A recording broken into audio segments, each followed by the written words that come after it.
Di negara 4 musim, pertanian tidaklah sama dengan negara tropis seperti di Indonesia. Di sana, petani menghadapi hambatan besar ketika musim dingin datang. Suhu udara yang terlalu rendah dan tanah yang membeku membuat lahan terbuka tidak lagi ramah untuk bercocok tanam, sehingga bisa menyebabkan tanaman jadi layu dan mengakibatkan produksi pangan menurun drastis. Lalu, bagaimana cara mereka tetap bisa menanam sayuran segar, buah-buahan, bahkan bunga di sepanjang tahun?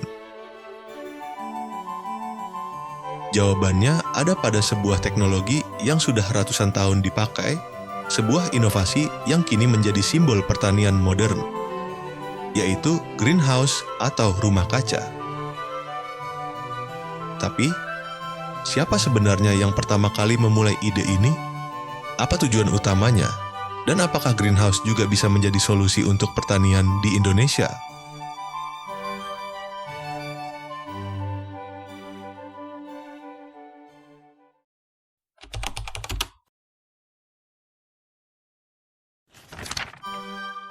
Catatan sejarah menyebutkan bahwa pada abad pertama Masehi, Kaisar Tiberius dari Romawi yang ingin makan mentimun setiap hari tidak bisa memenuhi keinginannya. Hal ini dikarenakan iklim di Eropa yang tidak selalu mendukung. Ketika musim dingin tiba, tanaman tidak bisa tumbuh di lahan terbuka. Demi bisa memenuhi keinginan sang kaisar, para tukang kebun istana harus berkreasi. Mereka membuat semacam greenhouse primitif, bahkan bisa dikatakan sebagai greenhouse berjalan, di mana tanaman ditaruh di kereta dorong agar bisa dipindahkan keluar ruangan pada siang hari untuk mendapat sinar matahari, lalu dimasukkan kembali ke dalam ruangan hangat di malam hari untuk menghindari embun beku. Karena kaca masih sangat langka pada masa itu, mereka menggunakan batu transparan yang bernama lapis specularia yang fungsinya mirip seperti kaca atau mika. Catatan sejarah berikutnya baru muncul sekitar tahun 1450-an di masa dinasti Joseon di Korea. Saat itu, Korea sedang mengalami era keemasan dalam bidang seni dan pertanian. Dalam sebuah catatan resmi kerajaan, ada deskripsi detail tentang bangunan khusus yang digunakan untuk menanam bunga dan tanaman obat, agar bisa dipersembahkan kepada keluarga kerajaan sepanjang tahun. Inilah yang dianggap sebagai greenhouse berpemanas pertama di dunia. Bangunan itu menggunakan sistem pemanas lantai khas Korea yang disebut ondol. Sebagian besar dinding dan atapnya juga menggunakan kertas minyak yang disebut hanji, yang berguna untuk memaksimalkan pantulan cahaya matahari. Berlanjut ke abad ke-17 di Eropa, khususnya di Belanda dan Inggris, greenhouse mulai populer untuk menumbuhkan tanaman tropis yang dibawa dari wilayah jajahan. Tahun 1681, dibangun Chelsea Physic Garden di Inggris yang dikenal sebagai greenhouse berpemanas kompor pertama dalam sejarah. Greenhouse ini sudah menggunakan kaca, karena pada masa itu produksi kaca mulai berkembang dan harganya semakin terjangkau. Meski begitu, greenhouse masih dianggap barang mewah. Hanya universitas, pemerintah, atau orang-orang kaya yang bisa membangunnya. Teknologi ini kemudian menyebar ke Amerika. Tahun 1737, Andrew Van Nieuwel membangun greenhouse di Boston, terutama untuk menanam tanaman obat. Greenhouse pada masa itu bahkan sering dinamai sesuai dengan tanaman yang ditanam. Ada orangery untuk menumbuhkan jeruk, dan ada juga pineries untuk nanas. George Washington misalnya memiliki sebuah pinery di kediamannya di Mount Vernon agar bisa menyajikan nanas kepada tamu-tamunya sepanjang tahun meski iklim setempat tidak mendukung. Lompatan berikutnya muncul di Jepang pada tahun 1880-an. Greenhouse pertama di Jepang dibangun oleh seorang pedagang tanaman obat asal Inggris. Meski Jepang dikenal lambat mengadopsi teknologi asing karena sifatnya yang tertutup, ketika greenhouse akhirnya diperkenalkan, teknologi ini langsung diakui sebagai cara penting untuk menjamin hasil panen sepanjang tahun. Kalau kita lihat, perjalanan greenhouse memang panjang. Dari kereta dorong sederhana di Roma, pemanas lantai di Korea, kaca megah di Eropa, hingga menjadi simbol status di Amerika dan akhirnya masuk ke Asia Timur. Semuanya menunjukkan satu hal, Sejak dulu, manusia selalu berusaha mencari cara untuk mengendalikan alam demi memastikan ketersediaan pangan. Dan kini, greenhouse telah berevolusi menjadi struktur modern dengan plastik tahan UV, sensor iklim, dan sistem otomatis.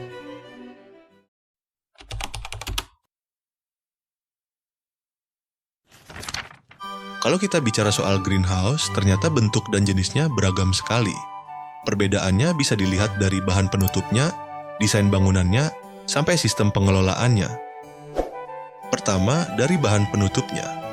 Greenhouse kaca adalah yang paling klasik dan banyak digunakan di Eropa. Cahaya yang masuk sangat bagus, tapi biayanya tinggi dan rawan pecah. Lalu ada greenhouse plastik yang paling populer di Asia termasuk Indonesia. Bahannya dari film polietilen yang dilapisi UV. Harganya murah, tapi bisa bertahan 3-5 tahun. Pilihan lain adalah greenhouse dengan bahan polikarbonat. Greenhouse ini lebih kuat dari plastik, lebih tahan lama, bahkan bisa awet sampai 10 tahun. Cocok untuk iklim ekstrim atau petani dengan modal menengah. Kedua, berdasarkan struktur atap dan bangunannya. Ada 3 jenis greenhouse yang paling umum berdasarkan strukturnya. Yang pertama yaitu greenhouse dengan tipe tunnel, yang merupakan greenhouse yang berbentuk seperti lorong setengah lingkaran. Atap yang berbentuk melengkung sangat efektif menghindari kerasnya terpaan angin. Struktur kerangka dibuat dari pipa besi yang kuat. Tipe greenhouse seperti ini banyak digunakan di daerah subtropis yang sangat efektif pada musim dingin dan salju. Lalu ada tipe piggyback yang memiliki struktur atap dengan banyak bukaan pada atapnya. Bukaan ini berfungsi sebagai ventilasi untuk pertukaran udara dan mempertahankan suhu dan kelembaban udara. Biasanya sering digunakan untuk di daerah tropis yang memiliki suhu dan kelembaban tinggi. Lalu ada tipe multispan. Tipe ini biasanya merupakan gabungan dari tipe tunnel dan piggyback. Tipe ini memiliki struktur rangka yang lebih kuat dengan ventilasi yang maksimal. Yang ketiga berdasarkan sistem dan teknologinya, yaitu greenhouse konvensional, semi-otomatis, dan smart greenhouse. Greenhouse konvensional adalah yang paling murah karena pengelolaannya masih manual. Sedangkan greenhouse semi-otomatis adalah greenhouse yang sudah menggunakan teknologi otomasi walaupun belum secara keseluruhan. Lalu ada smart greenhouse yang biasanya sebagian besar pengelolaannya udah memanfaatkan teknologi otomasi seperti IoT, smart sensor, bahkan sudah memakai artificial intelligence. Kalau ingin membangun greenhouse, ada beberapa hal penting yang harus diperhatikan. Yang pertama yaitu tujuan penggunaannya. Apakah untuk produksi besar, edufarm, atau sekedar hobi? Untuk produksi komersial, tentu butuh greenhouse yang lebih kuat dan bisa diotomatisasi. Tapi kalau untuk hobi, greenhouse sederhana dengan plastik UV dan rangka dari bambu atau kayu sudah cukup.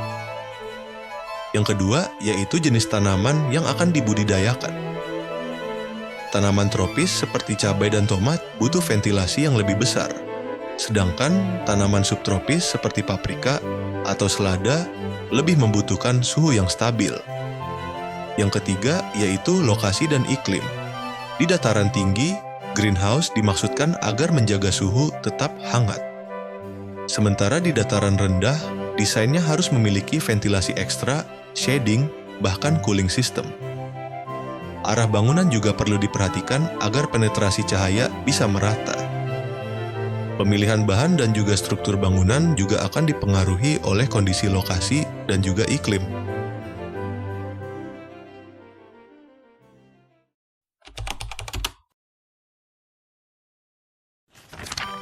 Greenhouse punya banyak keuntungan yang membuatnya semakin populer di dunia pertanian modern.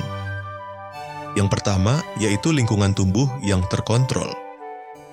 Dengan menggunakan greenhouse, petani memiliki kontrol untuk mengatur faktor-faktor lingkungan seperti suhu, kelembapan, serta intensitas cahaya matahari sesuai kebutuhan spesifik tanaman.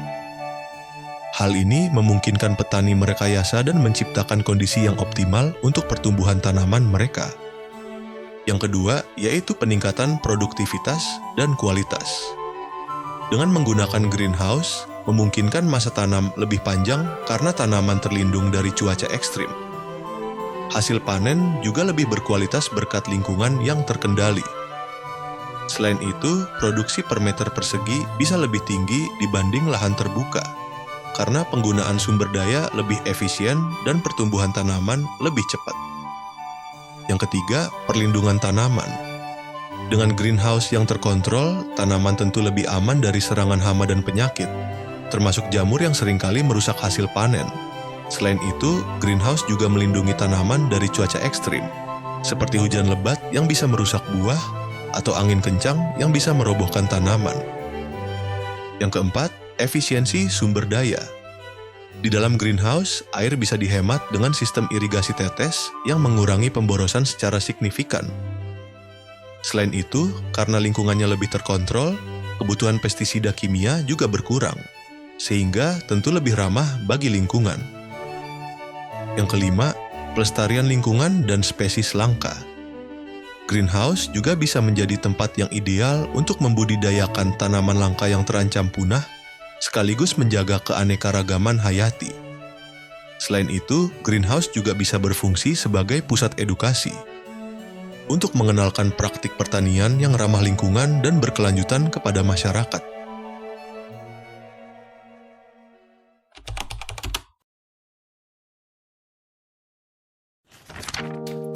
Lalu, apakah greenhouse cocok jika diterapkan di Indonesia?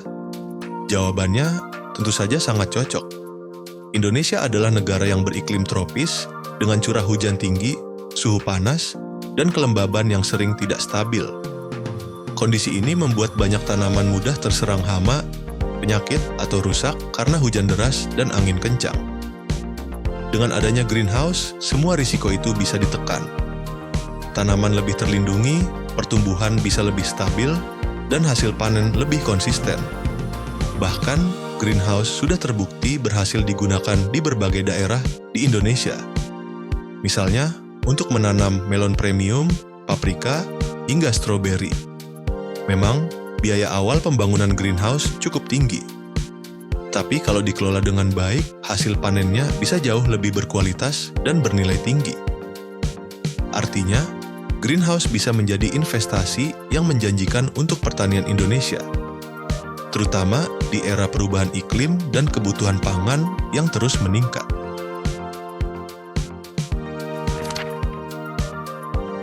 Dari sejarah panjang sejak Romawi kuno, evolusi teknologi di Korea dan Eropa, hingga penerapannya di Indonesia, greenhouse selalu membawa satu pesan. Inovasi adalah kunci dari keberlanjutan pertanian. Greenhouse tidak hanya melindungi tanaman, tapi juga membuka peluang produksi sepanjang tahun, meningkatkan kualitas, dan mendukung pertanian yang lebih efisien dan ramah lingkungan. Di era perubahan iklim dan kebutuhan pangan global, greenhouse bisa menjadi salah satu jawaban untuk ketahanan pangan dunia, termasuk Indonesia. Terima kasih telah menonton video ini. Jangan lupa like, share, dan subscribe jika kamu menyukai pembahasan kita. Sampai jumpa di video berikutnya.